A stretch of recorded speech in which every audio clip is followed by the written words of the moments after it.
नाज़रीन, अनवर मकसूद ने एक बार फिर बड़े बड़ों की मीठी छितरोल कर दी है। इसमें अनवर मकसूद जो भी बोल रहे हैं बहुत ही कमाल का बोल रहे हैं। जिस तरह का तंज कर रहे हैं, जिस तरह की तनकीद कर रहे हैं, बहुत ही बामानी तंज है, बहुत ही बामानी तनकीद है। मीठे मीठे अंदाज में बहुत कुछ कह रहे हैं, बहुत तल्ख बातें हैं, बहुत सारे हकायक है जिनके ऊपर बोल रहे हैं और हर हकीकत सामने बैठे लोग भी जानते हैं और पूरा पाकिस्तान भी जानता है। इसके बारे कमेंट्स में अपनी राय का इजहार भी जरूर कीजिएगा। अगर ये गुफ्तगू अच्छी लगे तो लाइक भी जरूर कीजिएगा।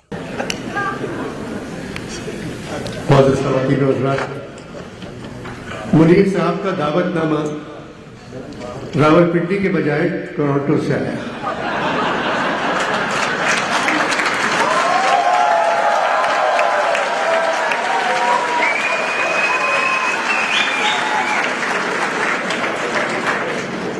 शाहिद रसाम पाकिस्तान के मशहूर मुसव्विर हैं, मेरे दोस्त भी हैं, रिटायर्ड फौजी भी नहीं है, फिर भी कैनेडियन है।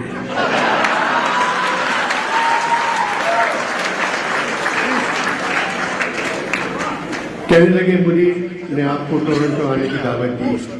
मैंने कहा मुनीर साहब मुझको टोरंटो जाने की दावत तो दे सकते हैं। बोले ये बदर मुनीर है।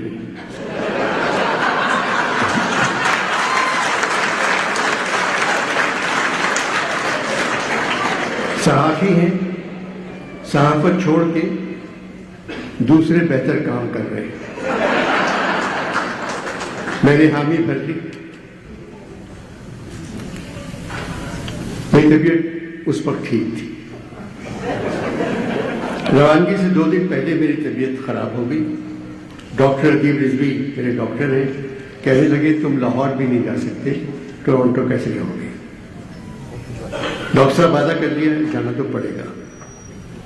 जहाज में बैठते वक्त मेरी उम्र 84 बरस थी। जब टोरंटो उतरा तो मैं 85 साल 1 महीने का था।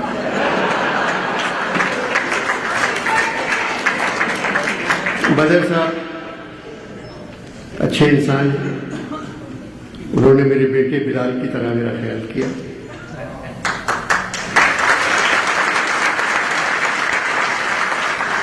तीन दिन से यहां हूं।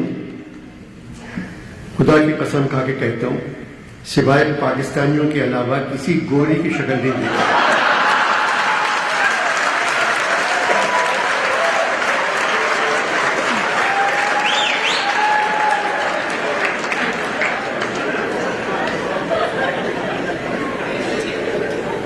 पाकिस्तान में बहुत दिनों से मैं खामोश था, खुदा की तरह, मगर आज मुझे कुछ बोलना है।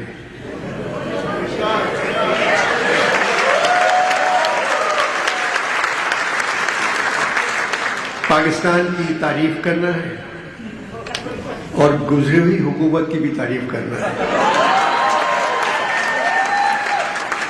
क्योंकि मौजूदा हुकूमत के बारे में आप लोग सब कुछ जानते हैं। मुझे पाकिस्तान से मोहब्बत है। मेरे वतन मेरी हर एक दुआ है तेरे लिए। मेरे खुदा से मेरी इल्तिजा है तेरे लिए, तुझे वो गम न मिले जो मेरे नसीब में है। पिछले दिनों मेरे ऊपर जरा सी पाबंदियां हैं। मुनीर न्याजी साहब की सालगिरह थी, तो लाहौर में कॉलेज के प्रिंसिपल ने मुझे कहा कि आप फराज पे बोल चुके हैं, फैज पे बोलते हैं, इकबाल पे, खालिद पे, मीर पे। मुनीर आपके दोस्त थे तो आप आए और 40 मिनट मुनीर न्याजी पे बात कर ली। मैं चला गया। मैंने कहा सर 40 मिनट मुनीर न्याजी पर मैं बात नहीं कर सकता, 20 मिनट मुनीर पे करूंगा, 20 मिनट न्याजी पे करूंगा।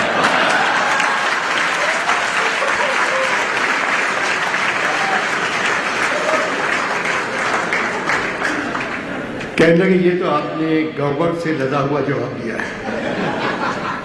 पूरा कॉलेज चाहेगा आप 40 मिनट न्याजी पर बात करें।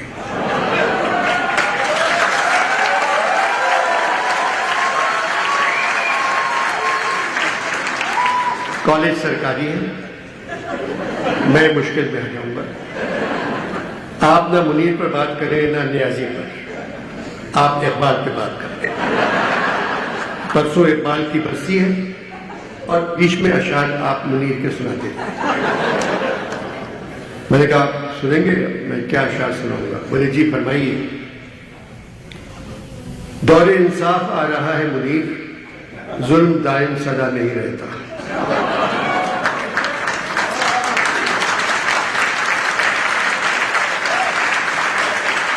ये मुनीर न्याज़ी को है। दौरे इंसाफ आ रहा है मुनीर, जुल्म दायम सदा नहीं रहता। अनवर साहब की शेर निकाल दें। मैंने कहा ठीक है। कितने ही यार है फिर भी मुनीर इस आबादी में अकेला है। कितने ही यार हैं फिर भी मुनीर इस आबादी में अकेला है। अपने ही गम के नशे से अपना जी बहलाता है। कह रहे अनवर साहब इसमें नशे वशे का जिक्र ये भी निकाल। कोई और सुनाइए। मैं तो मुनीर आईने में खुद को तककर हैरान हुआ। ये चेहरा कुछ और तरह था पहले किसी जमाने में। अनवर कोई ऐसे शेर सुनाए जिसमें मुनीर का लफ्ज ना आए। फिर एक मुनीर का मिसरा है। वो नवाजिश जो नियाजी को मिली थी पहले, बोले कहने लगे इसमें तो नवाज और नियाजी दोनों आ गए ना। अच्छा ऐसा करें, मुनीर को छोड़ दें, आपसे इकबाल पे बात करें। मुनीर को भूल जाएं। रिटायरमेंट में मेरे 2 साल बाकी हैं। मुनीर न्याज़ी का तस्करा मत करें, इकबाल का करें। सर मुनीर के 2-3 और शेर सुन लें, शायद मैं सुनाने के काबिल हूँ। मुनीर इस मुल्क पर आसेब का साया है या क्या है? प्लीज अनवर साहब क्या हो गया आपको? कोई तो है मुनीर जिसे फिक्र है मेरी, ये जानकर अजब सी हैरत हुई मुझे। एक ऐसा शख्स बनता जा रहा हूं मैं मुनीर, जिसने खुद पर बंद हुस्नो जानो वादा कर दिया। अनवर साहब माफ करें, मुझे माफ कर दें। आप इकबाल इकबाल इकबाल तो सर इकबाल के मैं सुना दूंगा। उरूजे आदम खाकी से अंजुम से में जाते हैं, या ये खाकी अपनी फितरत में। अनवर साहब खाकी से परहेज कर रहे हैं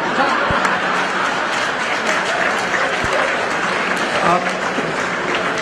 अनवर साहब ये खाकी का लफ्ज मत इस्तेमाल करें सर। यहाँ खाकी का मतलब रंग नहीं है। ये आप रंग समझ रहे हैं, ये रंग नहीं है। उरूजे आदम खाकी से अंजुम से में जाते हैं, या ये खाकी अपनी फितरत में। सर आप कराची चले जाएं, इंशाल्लाह जब हालात बेहतर होंगे तो हम आपको दोबारा बुलाएंगे। नाज़रीन, अनवर मकसूद बहुत कमाल का बोलते हैं। अनवर मकसूद को मुश्किलात का भी सामना करना पड़ता है, लेकिन जब भी मौका मिलता है तो अपना हक भी अदा कर जाते हैं। अगर इसी तरह से बामानी तनकीद की जाएगी, अगर तंज़ो मज़ाक के अंदर हकायक को उजागर किया जाएगा, तो शायद इसकी समझ भी ज्यादा अच्छी तरह से आ जाती है और बात भी पहुंच जाती है। अनवर मकसूद की इस गुफ्तगू से आप इत्तफाक करते हैं या इख्तिलाफ करते हैं? कमेंट्स में अपनी राय का इजहार जरूर कीजिएगा। अगर आप हमारे चैनल पर नए तो चैनल को सब्सक्राइब कर लें और बेल आइकन को भी प्रेस कर दें।